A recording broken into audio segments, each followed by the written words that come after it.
This is the Run4Ben Podcast, which is a podcast that accompanies the Run4Ben documentary. The documentary is about Ben Spitzer, my dad, who was diagnosed with Parkinson's in 2014, and the marathons I ran for him and with him. If you haven't seen any of the episodes and you're just dropping in, I would suggest going back to the start and catching up. This is episode 5, where we're going to be talking about the documentary episode titled One Day.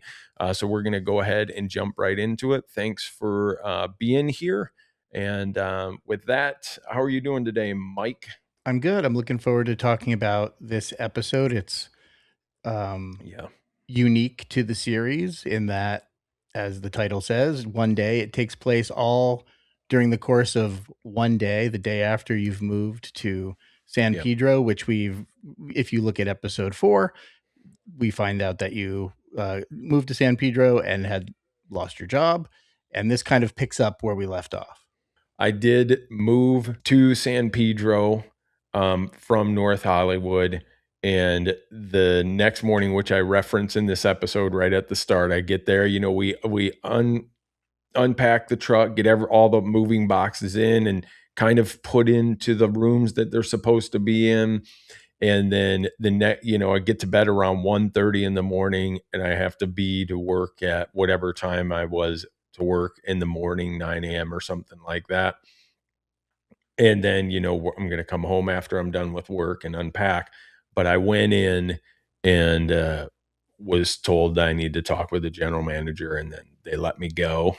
So this one picks up right at this beautiful location, which I mapped it out 148 feet from the ocean. And in fact, where I'm recording this, the house right to my left of this, where Jennifer Connelly lived in the movie Maverick. So when Maverick came out, the Top Gun, sequel, we almost jumped out of our seats because we recognized that house as the one that was literally right down the street from us. So that's where this episode starts off.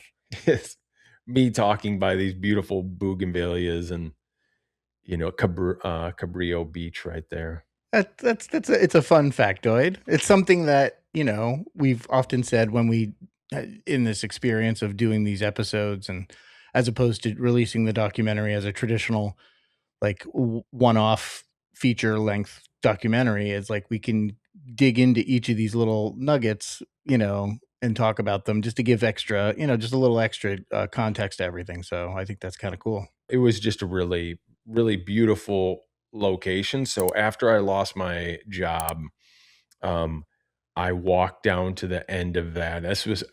I went home. I told Britta. She was surprised I was home. She's like, "What are you doing here?" And I was like, "Well, I got let go." And she thought it was a joke because it seemed like a joke, and I was like, "No, that's the reality." So that sucked. It's no way around that. It was just like we had upped our rent for that place too. We were like, well, we're both doing all right.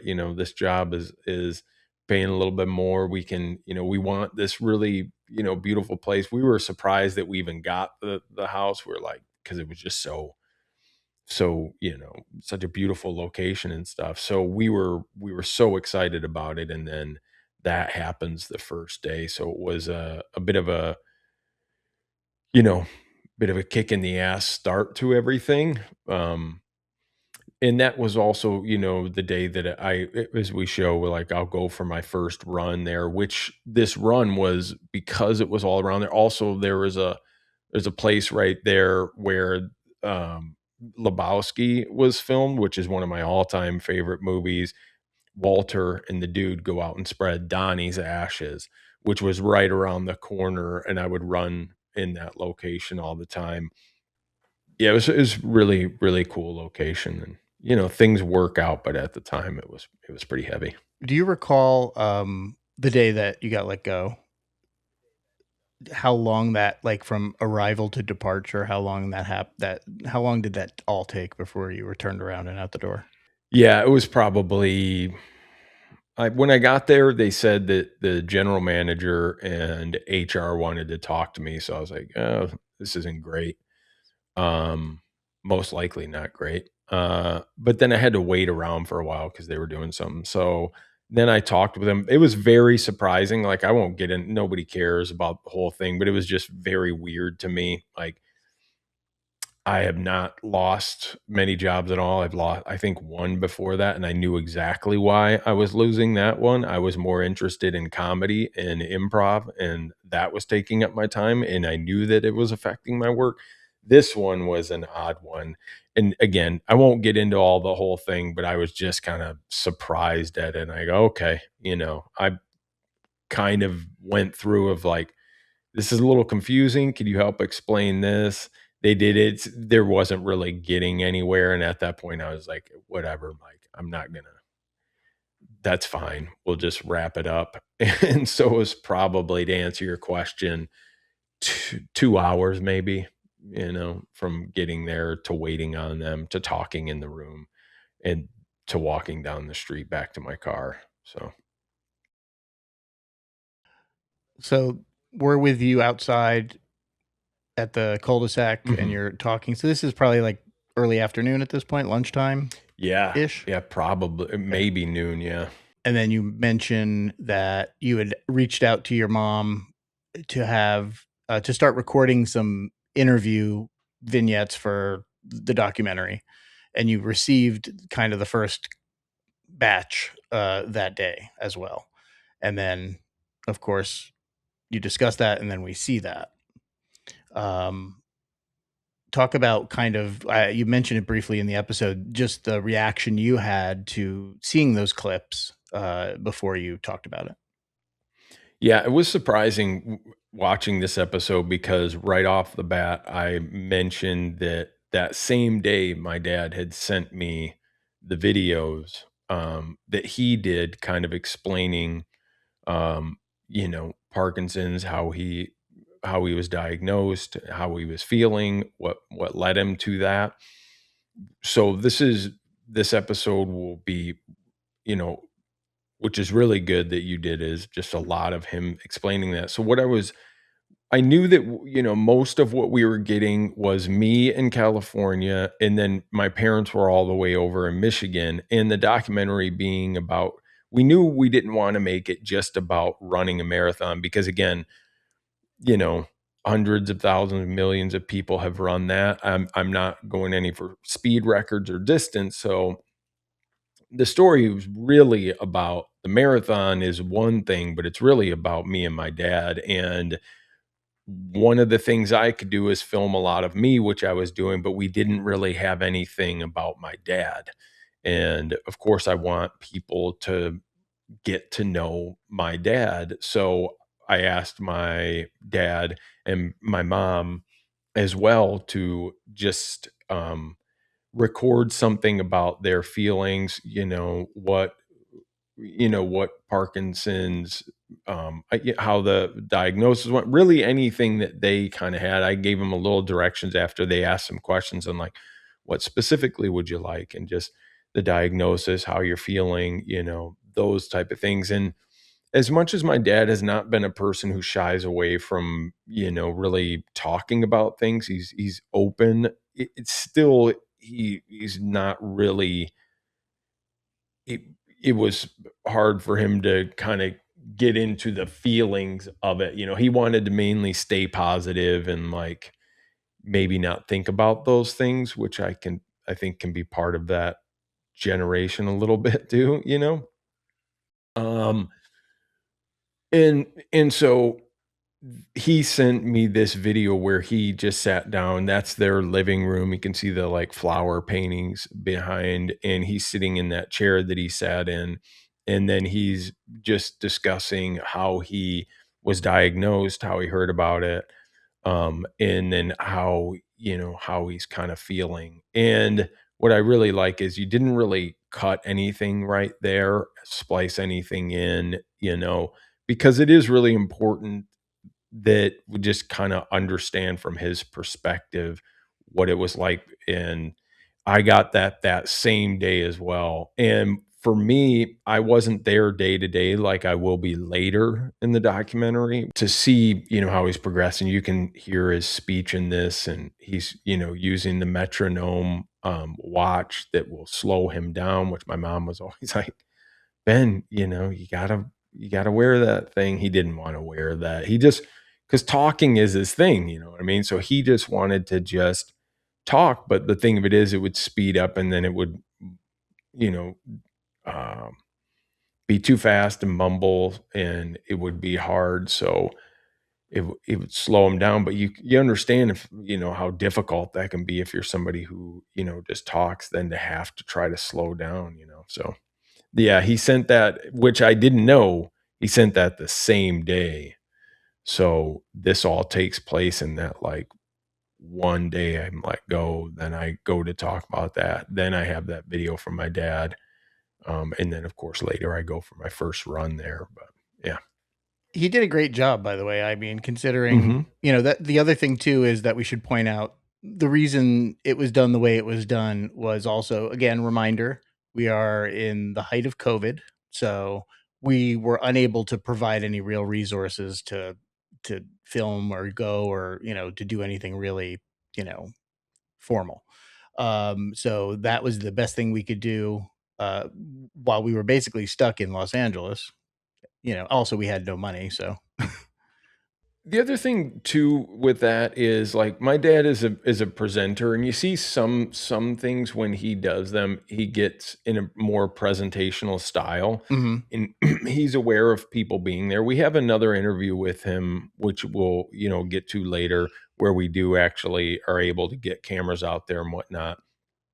But I like this one because nobody else is in the room. It's just him and my mom. You can hear my mom sometimes in the background, but he really doesn't have any kind of, like, presentational thing going on. It's really raw and just him talking. He still does a little couple jokes and things like that, which he loves, these particular jokes, but it was really nice to just have him.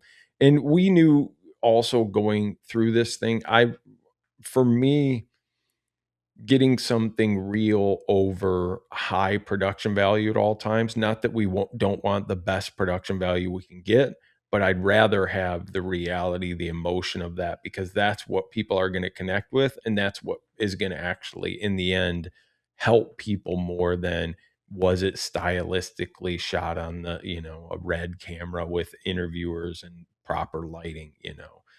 Yeah, and also, to take into account the fact that this was 6 years ago too. So you're also, technology is not what it is in 2026 as far as camera and what you can do and things like that. So the this project is always prioritized kind of content over for lack of a better word, quality of photography, because that's just kind of what we had at you know our fingertips to work with. So it was a lot of selfies and iPhones and things like that. Wherever we could get stuff, whenever we could bump it up, especially in your marathons, we would put a little more effort into the photography and have other folks Hmm. with cameras, drones, and different rigs and things like that.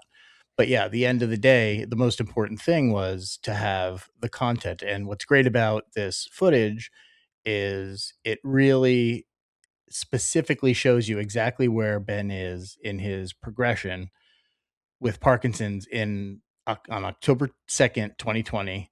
So you can really understand it because as we go through these episodes, we have weaved a way to tell your story just to kind of travel in the narrative to get you to the next point. And we aren't always showing every moment with Ben, so it's good for the viewer to see kind of, okay, this is where he is at right now at this moment, so you can understand where he's what he's capable of and what he can do and what his Parkinson's looks like.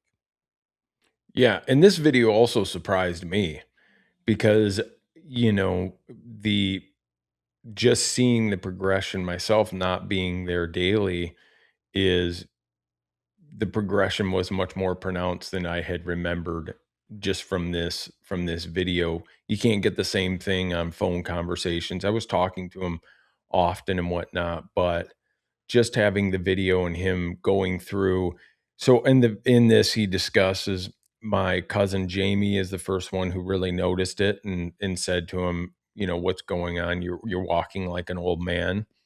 He noticed, and this is one of the first signs that he had seen of Parkinson's, which now at the time we weren't aware of at all.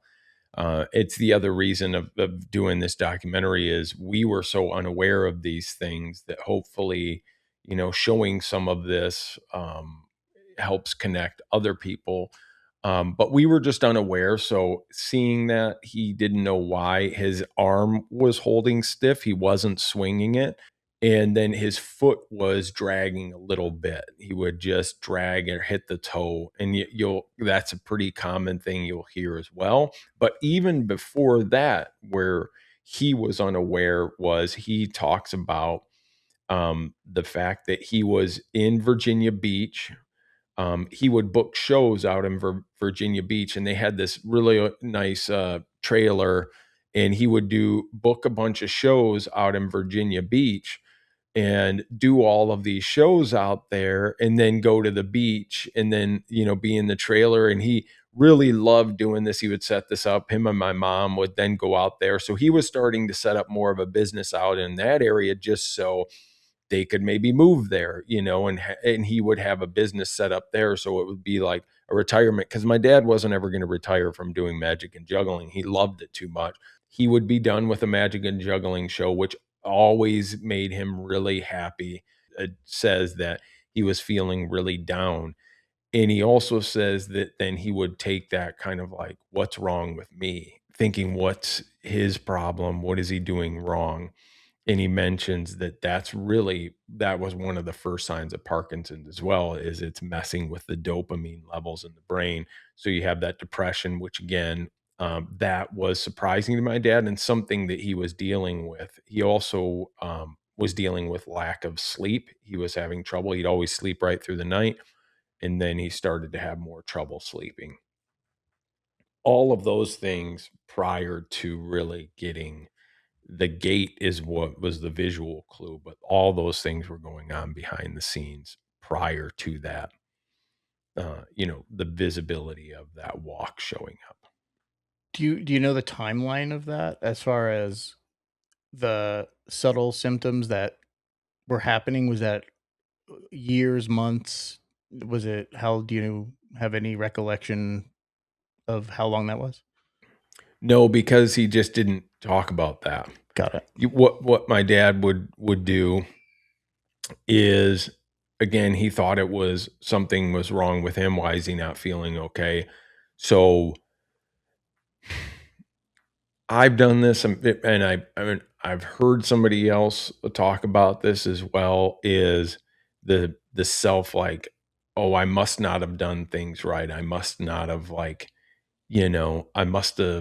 I must have done something. I didn't wake up early enough. I didn't pray. I didn't do my routine that would have made me feel okay. And I do this as well. As I wake up, like, oh, I've already messed it up, it's, and you start taking it out of yourself. My dad did a lot of that because he read a lot of like different books about positivity and setting goals and things like that. So he would just probably think, oh, I'm just not doing something right. I should be adjusting it, or, so I think he kept that to himself and was like, I'll just correct this and it will be okay, and not burden anybody else with it, So there was no discussion of that, at least with me. I don't know if he talked about it with my mom, but he didn't mention it to any of us. We were unaware of any of the things in up to the walk that my cousin Jamie pointed out, was that there was something wrong with his walk. And I still remember the first time I started to hear about that this may be Parkinson's. I met him for breakfast at a diner when I lived in Ferndale, Michigan. And I rode my bike there and got there earlier than he did. And he parked down the street a little bit. And I was aware that this thing, that I didn't know at that time whether he was actually diagnosed or it was just being talked about. I'm not sure about that, but I remember him walking up and that my mom or him mentioning that there was this issue with his walk, that he was walking, quote unquote, like an old man. And that was the first time I remember being like, yeah, something is wrong with that right side. He's not walking in the same way that he should. And I think that's when he talked to me about Parkinson's, that he was diagnosed, like it was official. So that's the first I was aware of it, was really when I found out he had that gait with his walk, so. You mentioned your cousin being the one who observed the gate, and that was kind of like a first outward kind of pointing it out to him.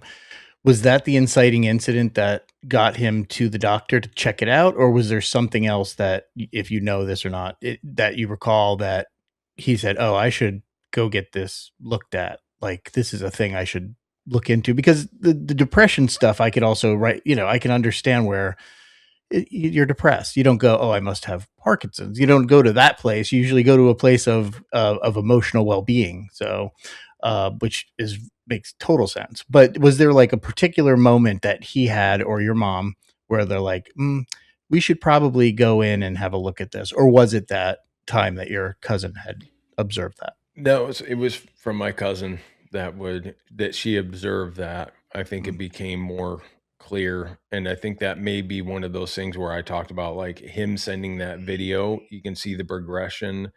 Um, sometimes if it's day to day with it, you may not recognize it as well as somebody who may not see you for a while and then they notice it. So that could have been the case, but there was nothing prior to that was as far as I know, the inciting incident.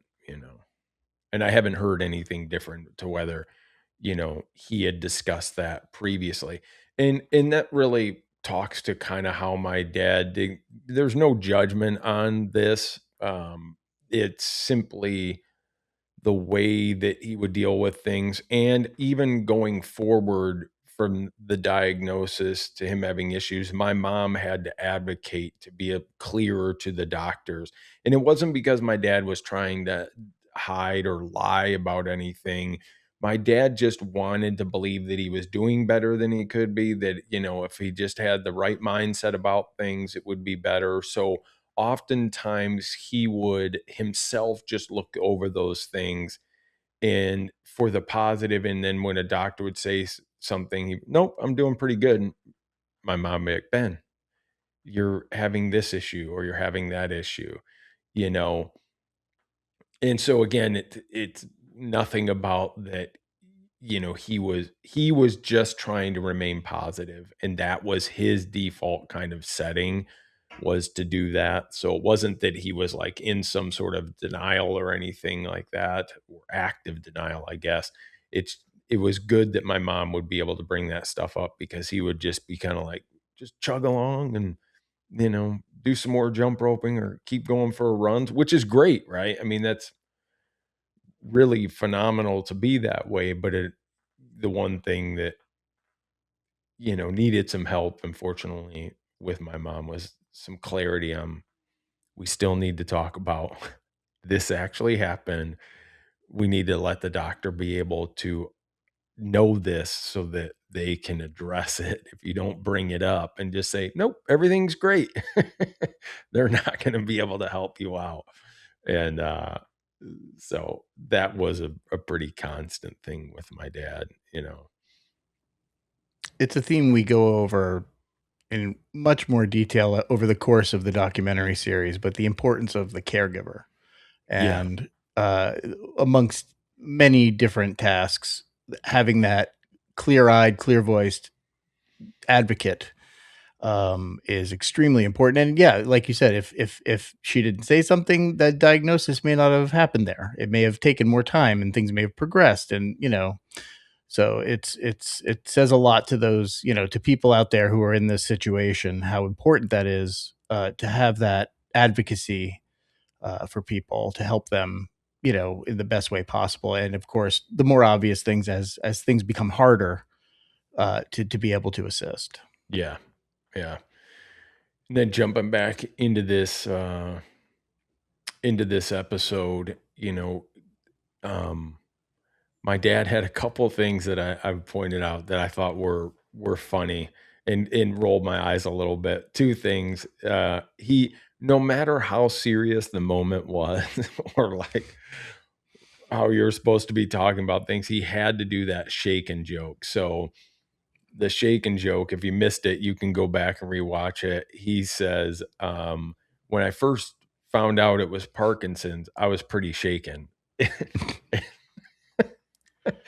I don't know how many times I heard that joke, and the thing of it was too, and my dad discussed this later, is he was unaware, he was unable to really adjust his face in particular ways. So you would see, you even see him in this, and it will look kind of like he moves and kind of does that. He'll go, because he realizes he's not smiling, but he's unaware that he's not doing that. So when he sees it in the video that he's not smiling, he tries to adjust his face to convey the emotion that he's actually feeling, because he's unaware that his face is flat. It's the flat affect. He is unaware that that's happening. He often was unaware that his speech was uh, not coming through clearly either. And, that's why we had to like slow down. So the funny thing is, in that video, he tells that joke, but it's a flat affect. So it doesn't sound like a joke. It's a joke, but when the delivery isn't there, because he's not able to do the timing and the facial delivery of it. And he talked about this later, when he would go to different groups and things like that, where he would be with other people. He would continually try to be, he joked all the time. So he would continually try to say these jokes that were these self-deprecating jokes, and people just felt bad. He would say something terrible, meaning it to be too far, and to say too much. And they would just feel uncomfortable and say they were sorry. And he's like, no, I'm joking. But then he couldn't go back and explain it because his voice, it was too slow, and he couldn't get it across with his facial expressions. So eventually he just started leaning into that, and he really enjoyed just people would squirm, and he just thought that was kind of funny. Very much like like a Larry David type of thing, just leaving them there and them thinking that it was some tragic thing, and then later he would laugh with me or something like that. But he did miss that he couldn't land jokes like that, and that people really so he did find humor in the fact that it would like really, disturb is probably too strong of a word, but people would be really awkward, and he would just kind of find it funny that people were like, "Oh, geez, sorry about that." Yeah, it's hard. I think it was hard for him to articulate sarcasm. Yes, and And that's that it's a was big his part thing. of that humor. And it's funny. I did notice it too in my interactions with him. At first, I was, because you're always, I know I was always, I had to really pay attention to understand, because it was Yeah. just hard for me to catch it, because I wasn't around Ben consistently all the time. So just, you have to, it takes some getting used to hearing Yeah. his voice and understanding his words. So I would take everything at face value, because I was focusing on the ability to communicate with him. But and it's funny, because if you do look back, and we will also step back into this stuff later on down the series, when he was entertaining kids and juggling and magic, and that was like his, Mm-hmm. that was his entire life, was that, comedic, interaction. So I could totally see it. And yeah, you see it even like when he's trying to pronounce his doctor's name, and his doctor's name is not easy to pronounce for anybody. And I like the fact that he said, easy for you to say, just so yeah, I mean, and it was, it was good to see that too. And I had the same reaction when I watched the Ben video too, because I hadn't seen it in a long time. And I also was kind of in my head of the story. I was like, I didn't recall him being that progressed Yeah. at this point. So Mhm. it was also for me, it was a little surprising. Yep. Um, but it was fun to see him like kind of because I could also see him doing the entertaining thing and all that stuff. And that was great about that video, like I said, in so many ways, because we played with it in the edit for a bit and it just wasn't working with intercutting or playing with it or doing anything fun or fancy. It was just kind of like this needs to be very much documentary footage of him at this point, to tell everybody, to explain. So we're all on the same page. You know, what's Mhm. really great about this episode, like I said before, is we know exactly where you are at. We know exactly where he is at. You guys are so Yep. far apart, but we can track both of your journeys at this time. Yeah, I think that's the best thing about this. It really bridges that gap of like I was in Los Angeles dealing with these things day to day, setting up, a family and, recently married, it's like our second year of marriage. Not even, I think at that point. Yeah, not even 2 years at that point.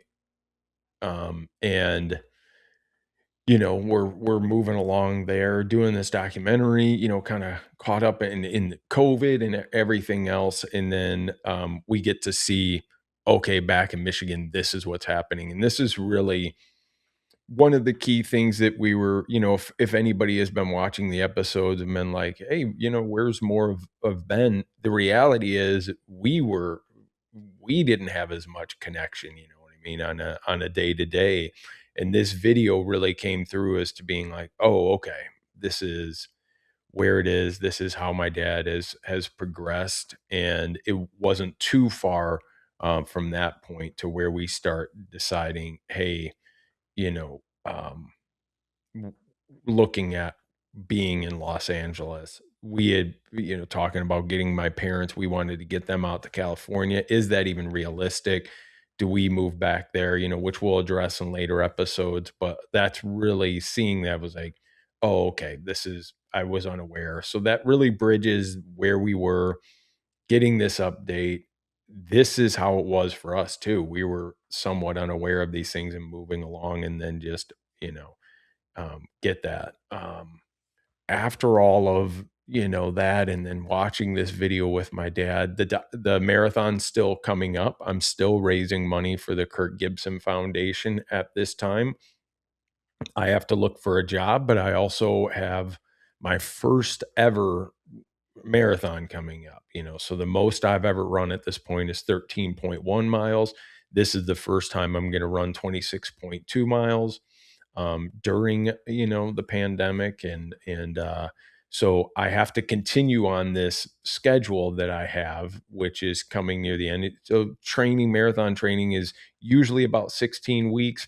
This one was probably a little bit longer because it was my first one, so I wasn't in as good of marathon shape. Like I'm now currently training in my first week for another marathon, the Detroit Marathon again in a 16 week. I think that one was 18 weeks. So you have to hit those and you have to maintain those. So there was a run coming up that night. It was the one that I was going to do, my first run at the new place. I thought I would still have a job at this point. I didn't. This was really the first time I had gone out on this run and gone along the coast, which I think, who knows what life is going to bring, but that may be the best running location that I'll ever run in. It was quite, I mean, it was just crazy. We had talked about this in a previous episode, my sobriety. That same day, the reason that I kind of didn't hit as hard as maybe as it would have um pre-sobriety is because it really was something I was taking a day at a time, and I called some people that I knew from, you know, um, the program and meetings, and just said, "Hey, this is where I'm at. This is what's going on." And they were there for me. They talked about things that they had been through, and I really just trusted that it would be okay. And there's a saying this: do the next right thing. When things get really overwhelming, that you just do the next right thing, take it a chunk at a time. there's a White Stripes song that goes about this as well. It's actually, they start off with this, NPR, I think it's This American Life or something like that, but they talk about how a woman takes it like a squirrel, just a little bit at a time. And that's what this was just, okay, I have a run tonight. Tomorrow I get up, I start looking for a job. These are the things that I can control and do right now. I'm not going to spin out in a bunch of emotional things. Keep shooting this, go for the run, do the best that you can, show up each day. And so I was really, as worried as I was, or kind of like overwhelmed, I just went, my job is to do the next right thing, and this is go out and do this, and it will be okay. And what's funny is that, and I put this on social media the other day, is getting fired from that job allowed me to find another job, which I was able to do remote, which really allowed me to be able to be mobile and to move when I may not have had that luxury. So things do work out. But we don't get to see that whole thing. And that's yeah, it's pretty powerful to just, okay, well, I got a run to do. We still have the marathon. It doesn't stop. So yeah, you had your first run in San Pedro.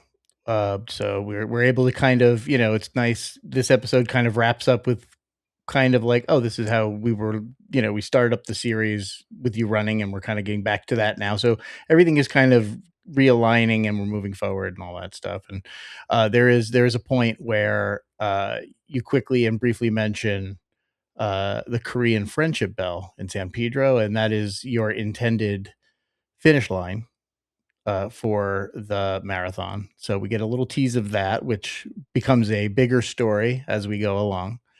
And the thing that's really nice about you in this on this day, I shouldn't say in this episode, but you in watching these videos as if they were, for lack of a better term, like a video diary.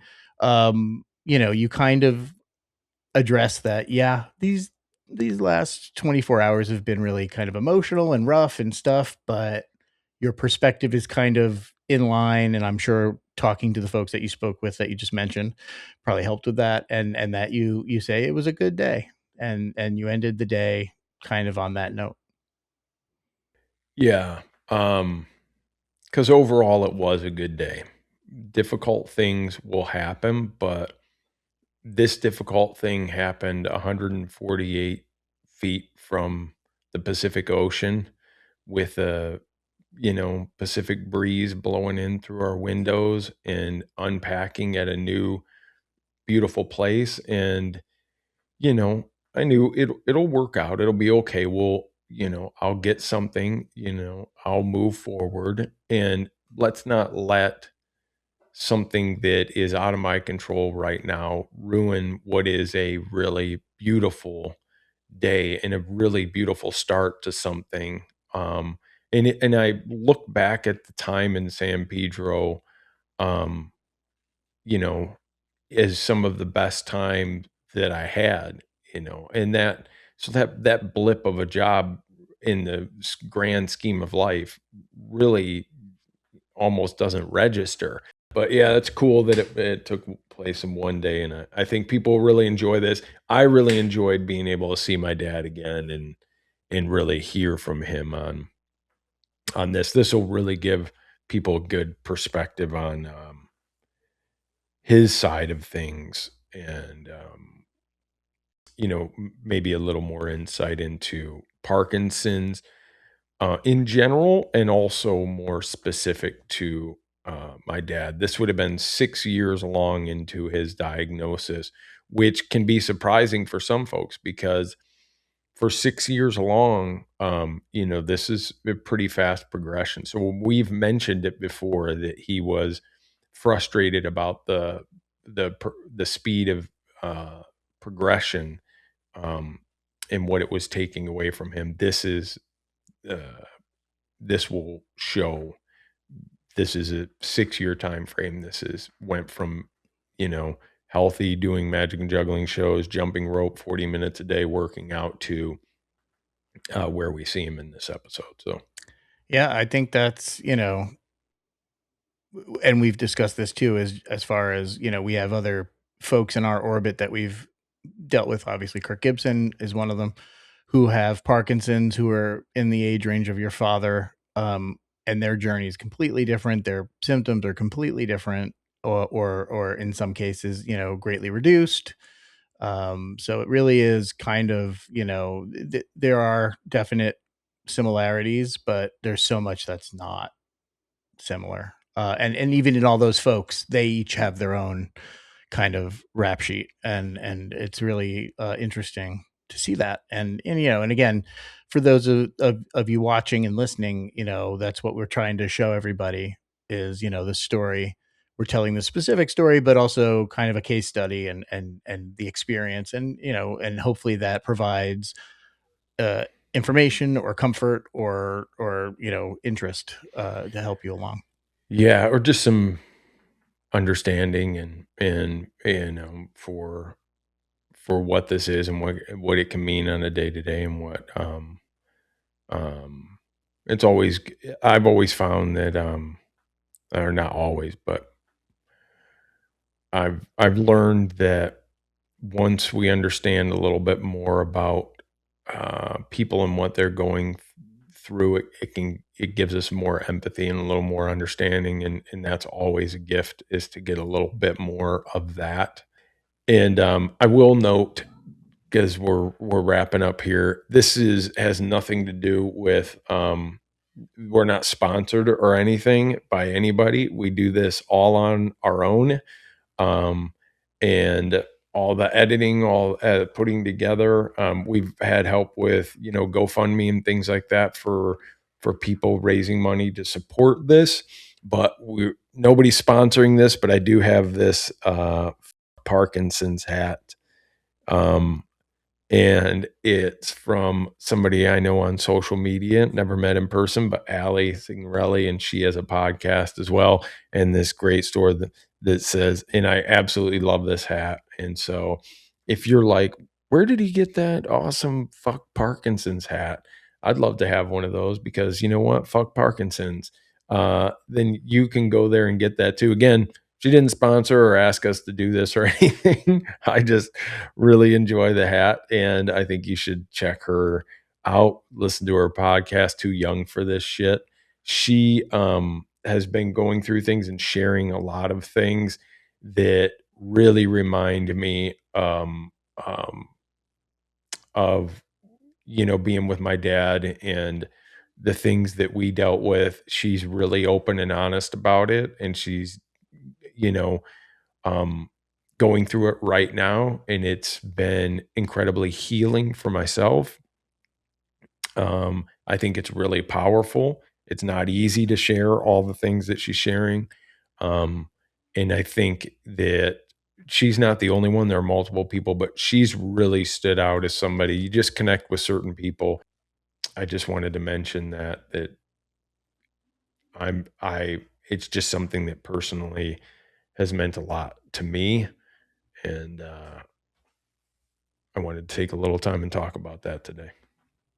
Yes, it's a great podcast. You should check it out. And we will also include that information in the notes for the show. So you'll be able to find that, and definitely support her. And, we can only hope to have the impact that she has with our podcast. And, we look to her as kind of a someone to emulate, and, really provide a lot of great content, helping people with Parkinson's and those who know them. Yes, the whole thing. We can help out and not feel so alone in the world. It's a beautiful thing. So yeah, thanks for listening today, and please like, subscribe, and share. It's so important. If you can get the word out and just send this to somebody who might want to hear it, that would be so amazing for us. And we hope to do more content soon, and lots of it. So we look forward to that. You could always find us on our socials, run the number 4Ben. You can go to the website, www.run4ben.com. And that is all for now. So we will see you next time. See you next time.